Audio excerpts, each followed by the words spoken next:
can feel that the audience are leaning even like more into the comedy, the comedic moments. Sometimes it's like they just get horny. You never been with a biker then? Biker, no.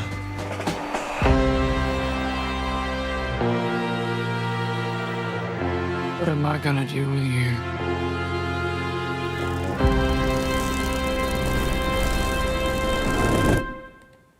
Did you kiss? I don't think that is any of your business. Congratulations on Pillion. What an absolutely jaw-dropping and joyous experience. Thank you. Thank you very much. Firstly, I just want to check that you are all familiar with Picture House. I know that you went to Bromley and filmed at our Picture House, but do you have a local Picture House that you are all... Well, the Picture House that I tend to go to is the one in town. Okay, Central. I Yeah. was there last weekend. So that's the one that if I'm in town, I'll go there because I love that cinema. It's great. I've been a Picture House boy for a good decade now. Hackney's currently my local one, but I actually go to Central because I prefer the popcorn. That's where we first met. It is. That's where we had our met. first meeting. There you go. Yeah. There's a lot of filmmaking connections go on at Central, actually. Yeah. It's a I've good forgotten spot, about that. definitely. Picture House means nothing to me. I'm sorry. It's Can we very just nice. end the but, interview now? I'm still waiting for you guys to open one in South Stockholm where I live. But, That would be amazing. Yeah. Yeah, but they're basically beautiful cinemas. Real, I know. Yeah. I do know that much. So, can you confirm exactly how long the standing ovation was in Cannes? Because there's been a few different 15 timings. minutes. 15 minutes. I heard 50. 5-0 is 50. 5-0.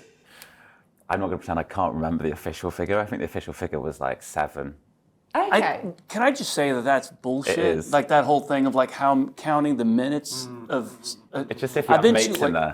Like, isn't it? Because it's also like half the room are friends or people who worked on the movie.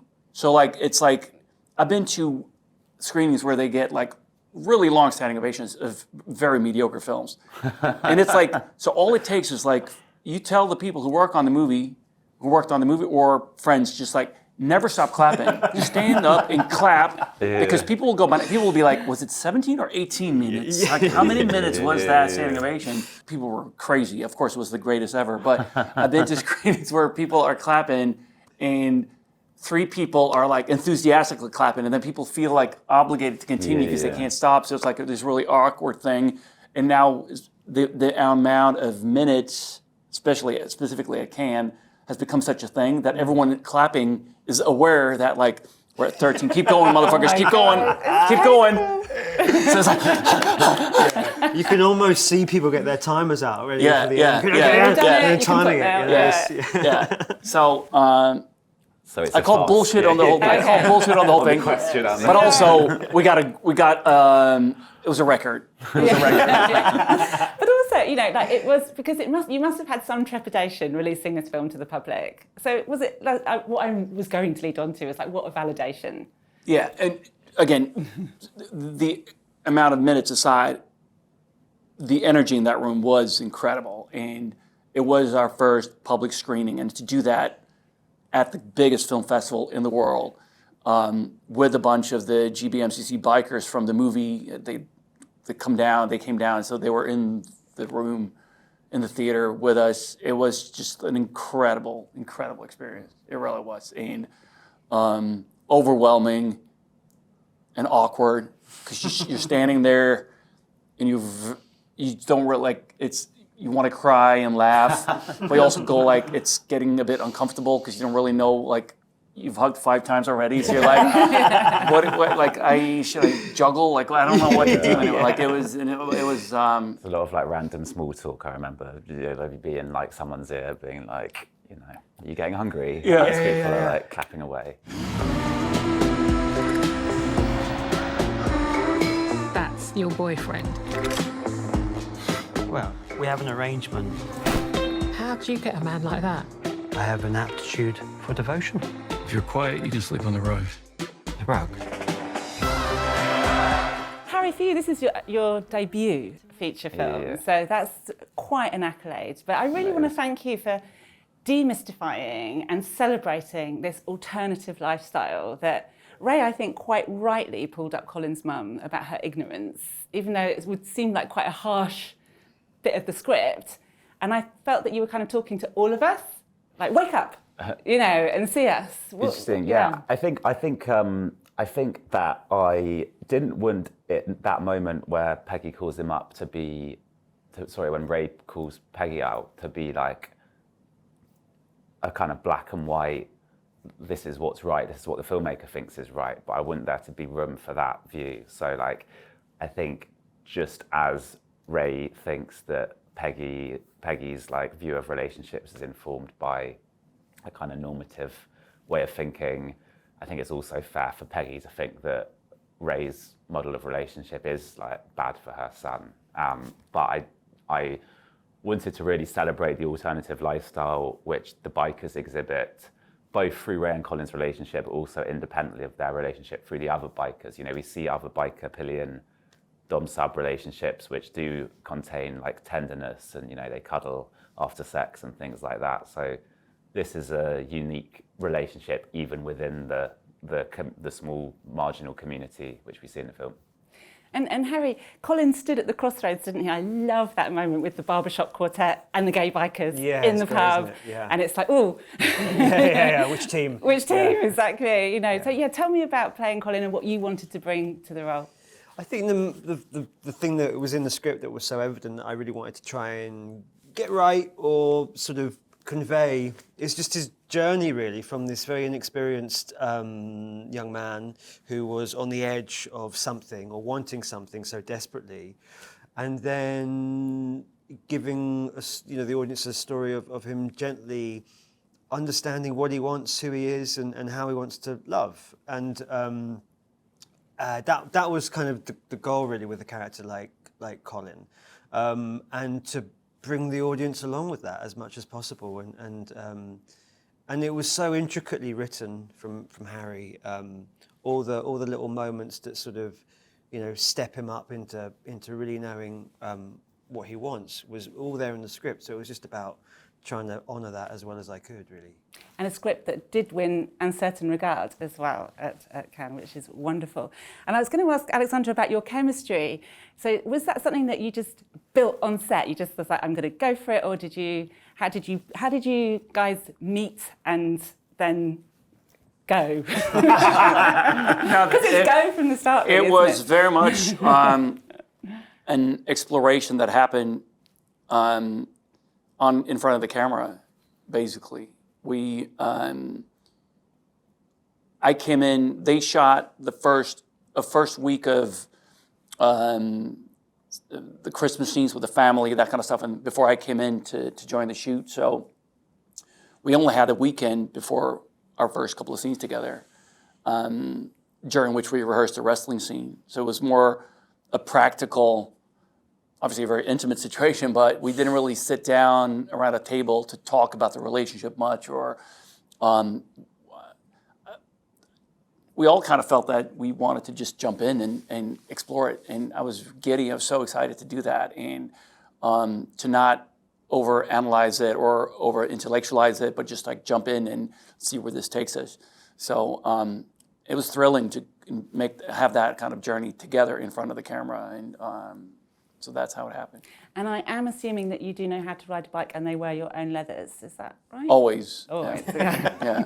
Leather thong under these sweatpants. I meant the leather outfit, the whole... Yeah, but it's a very small leather outfit. Fair enough. But also with Ray, he is such an internal person, but he's very, very assured. And I just want to talk about that absolutely drop-dead, sexiest, meet-cute moment in cinematic history, and I will fight anyone that defies that. Let's talk about that moment. That Ray, he knows, he's seen Colin, and he knows that moment. Well, you think that Colin is kind of checking out the bikers, but Ray has checked out Colin as well, and has seen this awkward date that Colin is on, and can tell that I don't think this vibe is for him.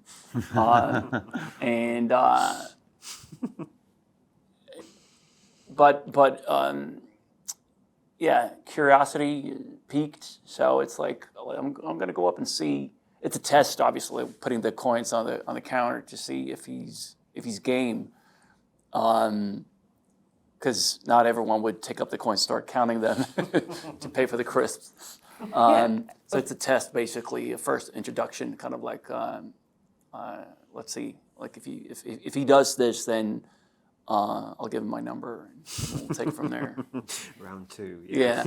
Because Harry, I was thinking that it is that moment, that almost sliding doors moment where you have that choice.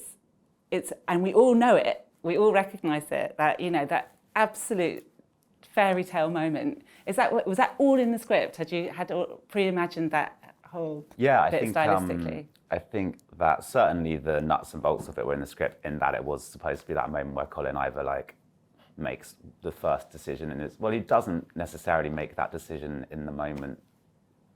The decision I'm talking about is the decision to go after Ray, to meet him at the next day. But stylistically, I think we had to reshoot it, didn't we? There's the shot where Ray kind of looms into view, the sexy meet cute moment. I think we had to reshoot that. Did we? Because we just didn't get it on the first day. We didn't shoot. Oh, that's right. We never got to it. We didn't have time, so it was actually something which we picked up. The following day, right? Yeah. Because we were there for 2 days. We were there for 2 days. So clearly, I wasn't cute enough the first day. Yeah. Just looking I had to up the cuteness. I was going to say, good God, how many? Yeah, because it's just absolutely magical. No, I think we kind of we kind of had to rush that moment. And That's what we it was had like. a version of it, and it wasn't quite right. There was something. I think there was a focus problems or something. But I knew it was an important shot clearly because we went back and did it the next day to get it right. And when you see focus problem, you don't mean camera. Like my focus was off. Yeah.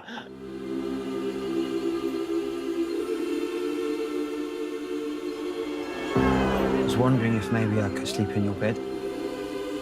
Not every day, I wouldn't want that. You guys look really good together. Thank you. Colin, if you're not happy... No, I'm happy. I could just maybe be a bit happier. Tell me about why this film, and I'd like all of you to answer this if possible. Actually, I'll start with you, Harry. Why this film has to be seen in the cinema?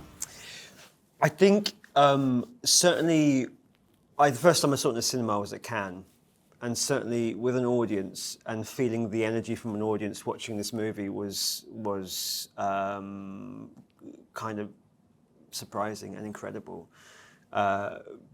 Because you really felt the energy of them watching this movie, and I kind of realised that actually this is a movie that really sort of takes off when you have a community of people together watching it on the big screen. You can laugh, you can cry, you're doing it all together. You're experiencing something that I think is unusual in terms of its tone and how it plays with that. And so that's why I think you should see this movie in a cinema, really, because it's something to be shared between people. So I hope people do. I've watched it a bunch of times with an audience now, and I don't always do that. I mean, I'm a narcissistic actor, so I love watching myself. Don't get me wrong. But with this one, it's been particularly fun because it plays so differently depending on the audience. Again, because it's so filled with, it's sexy and funny and sweet and tender, and there's all these ingredients, and it's exciting to feel the energy in the room, because sometimes you can feel that the audience are leaning even more into the comedy, the comedic moments. Sometimes it's they just get horny. Sometimes it's a combination, but it's really it's really a palpable experience sitting in a crowded room to watch this movie, because again it's just fun feeling the energy in the room and how it shifts. It's been really exciting. So I'm going to watch it for the 27th time tomorrow here in London with 2,700 people. That's going to be. I'm very excited about that one. Yeah, Harry, for you, how has it been watching it in the cinema with so many other people? What's been the best reaction? It's been lovely because, obviously, the first screening, I was kind of crapping my pants, and learning in that moment that it's a film which is quite audience facing in the cinema and it gets lots of kind of gasps and laughs was it put my nerves at rest. I think the best moment was we were playing in Tellurides, and there's a moment in the film where one audience member started clapping, and then another audience member went no, and like scolded the person for clapping, and they were married. And I always wanted the film to be able to hold two different perspectives, and it was really pleasing to see that in a single second in the film. Yeah, I remember that. That was incredible. Yeah, I have gifts for you.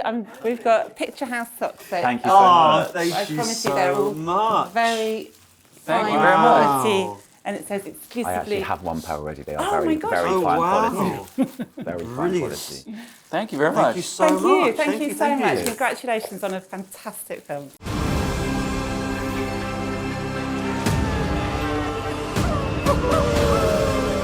You know I love you, right? It's not what this is. It's not the point.